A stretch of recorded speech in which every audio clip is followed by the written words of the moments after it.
Today we continue our NHL season preview with the Nashville Predators. The Predators have been one of the best teams in NHL during the last 5-6 years, but last season wasn't any spectacular for them. How do you see, Tommy? Is this one-time slump and they will bounce back to the greatness that they have been during the early years, or is this start of the decline for this strong team from Nashville? I think Nashville is still really strong and they are definitely a contender. The simulations pulled a medium-sized rabbit out of the hat by placing them second in the Central, but this division is really in two layers, so the top teams are fighting with each other. Nashville, Carolina, Dallas are fighting for the second and fourth spots. Of course, the best team there we don't tell yet because we're gonna go through it next time, but everyone can see which team it is. But those top teams are way better than the bottom ones. So the order of these teams is still pretty much up in the air. Of course, Nashville hasn't won the Stanley Cup yet. They've been contender. They went to the finals against Pittsburgh. They won their conference. They won their division twice, and then last year was a little bit of a disappointment. They were not that good, and Peter Laviolette was then fired, only to bring John Hines in, who was in New Jersey Devils, made a very good defensive team, but that's something that Predators have already been. So it's interesting to see how Nashville can turn this defensive prowess into actual production. They finished last year sixth, which is not a catastrophe, but of course a lot more was expected from them.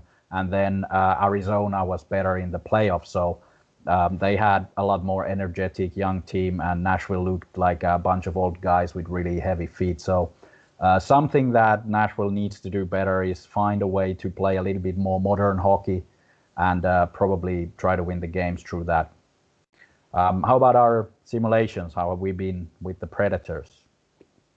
Like I said, Nashville has been one of the good teams during the last 3 seasons, and they won almost 59% of their home games, over 55% of their road games. So solid performance in both categories here. Nashville, I guess they've been in favorite in many games, have been maybe a bit difficult to predict, or we have predicted few of those games where they have been losing incorrectly, so there hasn't been any great profits out of Nashville bets. But maybe one category that would be good to check in upcoming season is the first road game, and those games with some positive expected value could generate profit. At least it has generated profit in the past, but of course this is quite a narrow category when we think about season-long betting. How do you see the Central Discovery Division, how the teams that are now playing with Nashville are matching with them, like for example teams from Florida or Columbus? I think that Nashville will continue playing this defense-first type of hockey. The head coach, John Hines, like I said, is this sort of coach who is trying to match up his game against the opponents. He's very defense-first, but that's something that Nashville has already done before really well. So I think they continue to shine through the defense.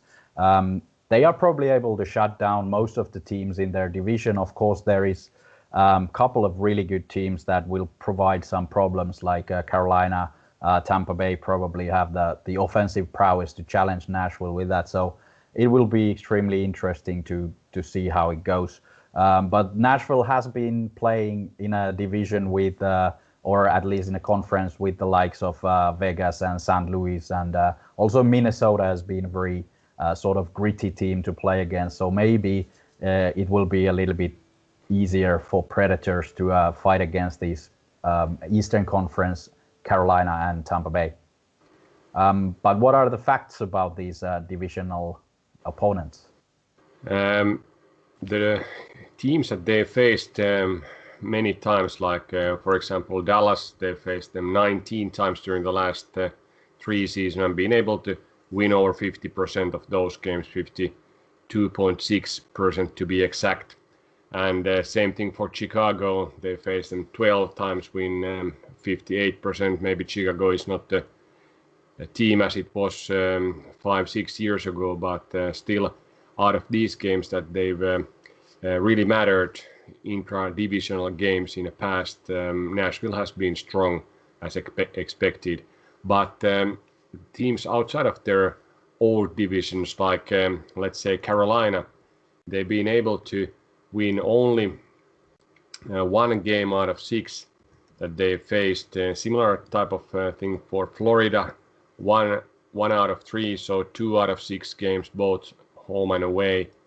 But then, for example, Tampa, their maybe matchup of good teams, Nashville has been able to win 4 out of 6 games during the last 3 seasons. So, of course, the sample size is quite small, but here you see that the analytics that we've presented somewhere else, that teams are putting more effort to divisional games, is quite clear here in case of Nashville, but then top teams like Tampa, that ignites any team regardless of the division to play very well. Yeah, that makes sense. As we've been talking, the Nashville team has been a contender for so long. So of course, the bigger the challenge, the better they usually play. So except for then going to the Stanley Cup, of course, but that's something that they're yet to do. Their team is still really, really good. They haven't done a lot of changes, a little bit of tinkering, sent a little bit of these defensive forwards away. So Nick Bonino left, Craig Smith left, and also Kyle Turris, who was a big disappointment offensively as well. So they are gone, and they brought in some energy, a little bit of speed in form of Erik Haula and Luke Kunin from Minnesota, who is a very talented guy, yet to prove his production in NHL, but a lot of potential there. In the goal, Pekka Rinne, of course, a long-serving veteran, is now passing the torch to another Finnish guy, Juuse Saros, who's been taking leaps forward. A little bit uncertain yet if he's able to rise to the level of Rinne, which is definitely an elite goalkeeper, but he's been schooled pretty well, so interesting to see how the passing of the torch will go there. Of course, Nashville's defense is so good that pretty much any goaltender will do at least adequate job there. So the defense is still their main weapon. Of course, Roman Josi, Ryan Ellis, Matthias Ekholm, every and each one of those players are really good two-way players. So not only offensively producing points, but also defensively and very committed to defensive play as well. In the offense, of course, they are still, like they have been for a long time, lacking a number one shooter, number one producer there. It's a very, let's say, mediocre offense in that regard, that there is players like Philip Forsberg, Ryan Johansson, Victor Arvidsson, Mikael Granlund, all of them are potential plus 50-point scorers in a regular season in normal times. But will that be enough? Because most of the other teams do have these guys who score more than point per game and are able to produce a lot more offense than Nashville has. So that's somewhat of a problem. Last season, Philip Forsberg was the only player who scored 20 goals. So that's something to really look into, and it's a big challenge for the new head coach to figure out how to make Predators offensively more productive and therefore a bigger threat to like the teams like Tampa Bay, for example. So, but how have we been doing with the season predictions in Nashville?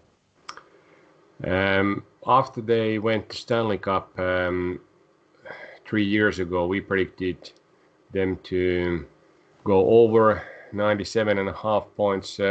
They went over. They scored actually 117 points, so quite a bit over Vegas line there. And they won the Western Conference, couldn't repeat the Stanley Cup trip, but show that they are there for a reason.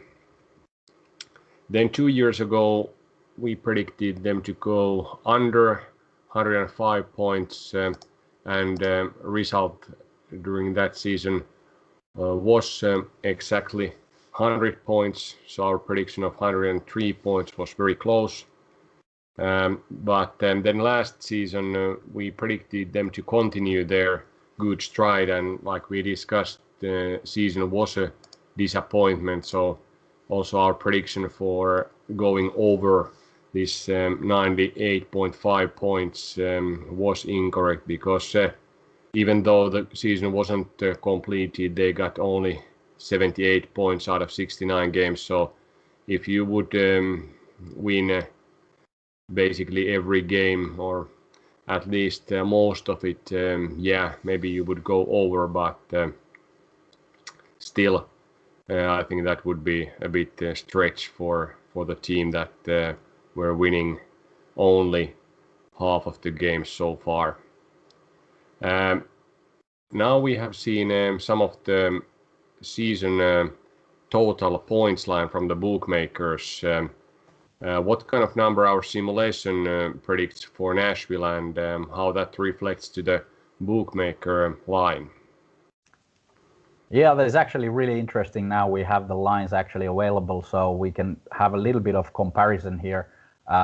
In Nashville's case, we are predicting pretty close to the line, but we have them going over a little bit. The line is at 65.5 points, and we are predicting around 69 points. So there is about 3.5 points difference, which is not major, but it is one of the top 10 differences we have in this positive side of the points. So we are predicting Nashville to do a bit better than the odds makers are, although there are a couple of question marks. Of course, last season was such a disappointment that it's a little bit brings in some unpredictability there. A new head coach, well, not new, he already was there for the playoffs last season, but for the first regular season, a new head coach with his kind of players playing now. So a couple of question marks there, but when all comes together, I think Predators are still a contender. They have all the pieces that is needed for a winning team. It's just about getting everyone in the same page and make them play together the way that we know that Predators can do, because they were such a good team in a couple of seasons before the last one. Their divisional odds are plus 400. They are third favorite in their division. Of course, there is Tampa Bay, clear favorite. So I'd say that maybe the division's win would be a bit too much if you believe in Tampa Bay, and I think we should probably do that. But the odds for Stanley Cup are surprisingly high for Nashville at plus 3,300. So there are a lot of teams that the odds makers think that are better than the Predators to win the Stanley Cup, which is a little bit surprising. They are only, I'd say, around 10 to 15th. There are lots of teams in the same odds. So Nashville is definitely a bigger favorite to win the Stanley Cup than 10th or 15th. So maybe with a little bit of money, going for the Stanley Cup might be worth it. So we trust in Nashville to go over and win the Stanley Cup. So that would be good parlay to bet. Definitely, but a little bit different sort of stakes there. Very good. We'll see how it goes, and we have some excitement to do during the season. Yeah, let's do that.